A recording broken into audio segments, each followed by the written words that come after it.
All India time.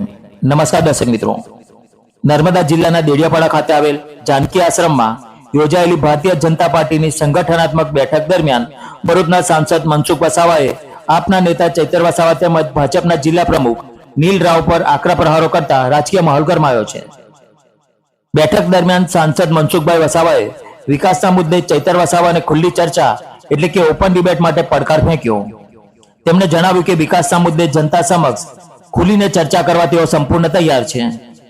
આ ઉપરાંત સાંસદે ભાજપના જિલ્લા સંગઠનની કામગીરી અંગે પણ અસંતોષ વ્યક્ત કરતા કહ્યું કે સંગઠનને વધુ મજબૂત અને સક્રિય બનાવવાની જરૂર છે। જવાબદારી નિભાવવામાં નિષ્ફળ રહેનારને પદ પર રહેવાનો કોઈ અર્થ નથી રહેતો। જરૂર પડે તો પક્ષની અંદર પણ લડત લડવામાં તેઓ પાછળ નહીં રહે। સાગબારા વિસ્તારમાં જંગલ જમીનના મુદ્દે ખેડૂતો સામે થઈ રહેલી કાર્યવાહી અંગે પણ સાંસદે પોલીસ અને વન વિભાગ સામે સવાલો ઉઠાવ્યા।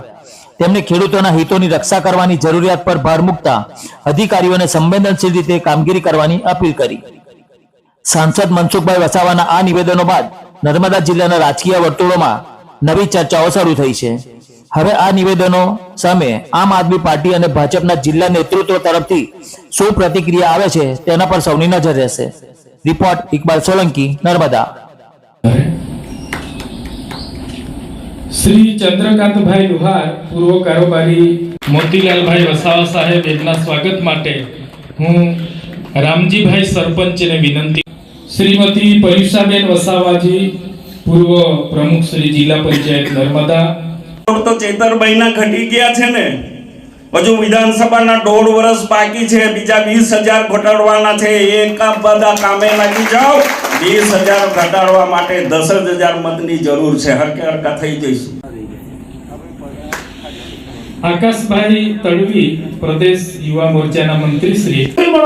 આવનારા દિવસોમાં આપણે આપણા આદિવાસી દીકરા દીકરીઓ આઈએસ અધિકારી બને, આઈપીએસ અધિકારી બને, ઉચ્ચ કક્ષાના અભ્યાસક્રમોમાં અભ્યાસ કરે, એ પ્રકારનું વાતાવરણનું નિર્માણ કરવાનું છે ને એ પ્રકારની મહેનત કરવાની છે। તો જિલ્લા ભારતીય જનતા પાર્ટીના મંત્રી શ્રી ગોવિંદભાઈને વિનંતી ભાઈ વસાવા સપોર્ટ કર્યો। આવો આપણા લોકોએ બધાએ 2047 સુધીમાં દેશ વિકસિત ભારત બનવાનો છે। સારી ખેતી કરો, પશુપાલનના ક્ષેત્રે સારો ધંધો કરો, પણ સૌથી સારું શિક્ષણ હશે તો બધાને। સંજયભાઈ કેવી વાથામવાથી થઈ હતી, એટલે ફાઇટર મેન છે પણ પાર્ટીના શિસ્તમાં રહીને કામ કરે છે। એવા સંજયભાઈ અહીંયા ઘણા બધાનું સન્માન પણ થયું, સંબોધનમાં ઉલ્લેખ પણ થયો।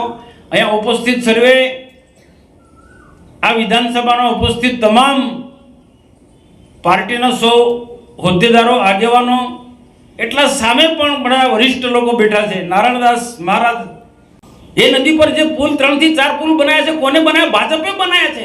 એ વિસ્તારની અંદર જે રોડ રસ્તા બન્યા, વીજળીકરણનું કામો થયા, વિકાસના કામો થયા, એ આમ આદમી પાર્ટીએ કર્યા, ચૈતર વસાવાએ કર્યા। એ જો કરે મને લિસ્ટ આપે ભાઈ, મેં ત્યાં સુધી કહ્યું કે ચૈતર વસાવા કે ઈશુદાન ગઢવી કે કેજરીવાલ કે એન્ડ કંપની મારી સાથે આવે વિકાસના મુદ્દે ડિબેટ કરવા, મારી તૈયારી છે। વિકાસના મુદ્દે અહીંયા ડિબેટ કરવા માટે ડેડિયાપાડામાં આવે, મારી તૈયારી છે। ખાલી હું ખોટા ગપ્પા મારો લોકોને આદિવાસીને ઉશ્કેરી પડો છો, જુઠ્ઠું બોલો છો। આ મોતીભાઈએ વાત કે શંકરભાઈએ વાત કરી, લોકોએ પણ સમજવું પડશે ભાઈ। પ્રધાનમંત્રી કુસુમ યોજનાની અંદર કેટલો લાભ આપ્યો છે, કેટલો, અને આપણા લોકો માને પણ જાય। આપણા આગેવાનો બેસી રહેશે, આપણા લોકો બેસી રહેશે। તાલુકા પંચાયતના, જિલ્લા પંચાયતમાં આ બધા મુદ્દા ચલાયા હોત તો જીત્યા હો કે ના જીત। હા, હું ચોક્કસ માનું છું કે કેટલીક આપણા સંગઠનના લોકોએ ભૂલ કરી છે ટિકિટ આપવામાં, કેટલીક ટિકિટ આપવામાં ભૂલ પણ કરી છે। સ્થાનિક આગેવાનોને પૂછાય નથી ને એમને રજૂઆત કરી છે, તો એમને વાતની ગણકારી નથી, એટલે ભૂલ તો સંગઠને કરી છે, એ સ્વીકારવું પડે। પરંતુ એ આપણે તાલુકા પંચાયત, જિલ્લા પંચાયત ગુમાવી છે, બધું નથી ગુમાવ્યું ને। અને હજુ પણ આવનારા સમયમાં પણ ગુજરાતમાં કે દેશમાં ભાજપ સિવાય બીજું કોઈ સત્તામાં આવવાનું નથી ને એવું કોઈને લક્ષણ લાગે છે, એવું કોઈ લક્ષણ દેખાય છે? દેખાતું હોય તો મને કહે કે ભાઈ આ મુદ્દે કોંગ્રેસ વાળા કે આમ આદમી પાર્ટી વાળા, અરે ગુજરાતમાં 5 ધારાસભ્યો છે, સંસદમાં કેટલા ધારાસભ્યો 4-5 છે, એનાથી સરકાર બનાવવાની કેન્દ્રમાં. પેલા રાજ્યસભામાં હતા 500 લોકો, તે ભાજપમાં આવી ગયા. જેલમાં ગયા ક્યાં મુદ્દે ગયા છે? એ કે લોકોના માટે થોડા ગયા છે, છતાં લોકોના માટે સોશિયલ મીડિયામાં કેવું ચાલે છે?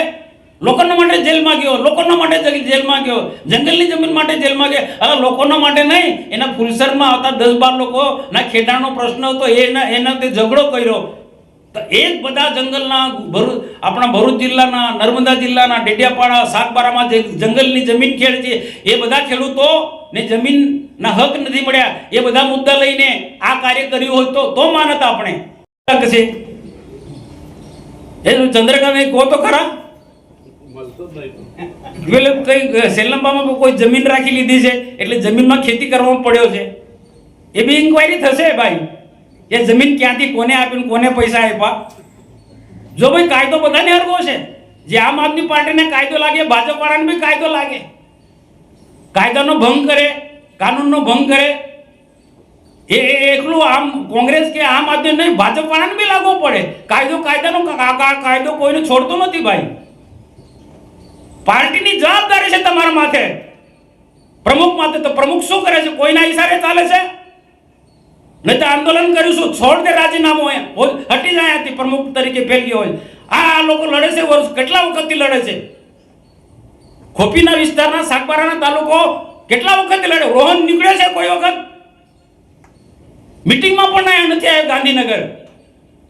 જે નીલ નથી આવ્યો એ પણ નથી આવ્યો.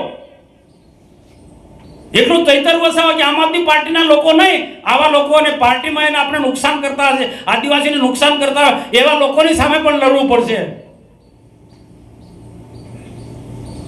કોઈ પણ નિર્ણય લેવો હોય તો વડીલોને પૂછો ભાઈ. કોઈ પણ નિર્ણય લેવો, પાર્ટી અમે લોકોએ ઊભી કરી છે, કેવા સંજોગોમાં ઊભી કરી છે, અને કોઈ નિર્ણય લેવો હોય તો તમે રાતોરાત નિર્ણય લો છો. કોઈ સંજોગોમાં ના ચલાવી લેવાય. ભૂતકાળમાં કોંગ્રેસની સામે લડ્યા છે, બીટીપીની સામે લડ્યા છે, આમ આદમી પાર્ટી સાથે પણ લડી રહ્યા છે. તો સમય આવશે તો ભાજપમાં આવા તત્વોની સામે પણ લડવામાં અમે તૈયાર છે, કટિબદ્ધ છે. સત્યની લડાઈ છે, સત્ય પરેશાન હો, સત્ય પરાજિત નહીં. ને અમે વિચારધારામાં માનનારા લોકો છે, અમારું લોહી કાપશે, રાષ્ટ્રીય વિચારધારા. રોહનને પૂછો ને, તને પૂછ્યું તો આ બાબતે? આ નહીં ચાલે ભાઈ. ન્યાય પ્રમાણે પાર્ટી ચાલી જોઈએ. નહીં તો શું છે, આપણે અંદર લડીશું તો ફાવશે કોણ? ચૈતર એન્ડ કંપની ફાવે ને પાર્ટીમાં આડો અવડો જતો હોય ને તો એને બધા ભેગા ધક્કો મારીને કાઢી મૂકવાનો.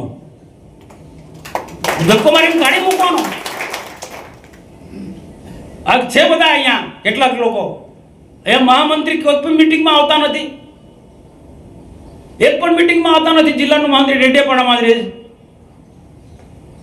તમે હોદ્દા લઈને બેઠા છો તો નીકળો નો ભાઈ, કાઉન્ટર કરો. આ ખોટા લોકોની સામે, ખોટા લોકોની કાઉન્ટર અમે કરીએ છીએ. આજે મોદીભાઈ બધા લોકોએ વાત કરી છે. બીજી વાત કહું, તમે સંગઠિત થશો ને તો સંગઠનના આગળ ભલભલા માણસો ઝૂકે છે.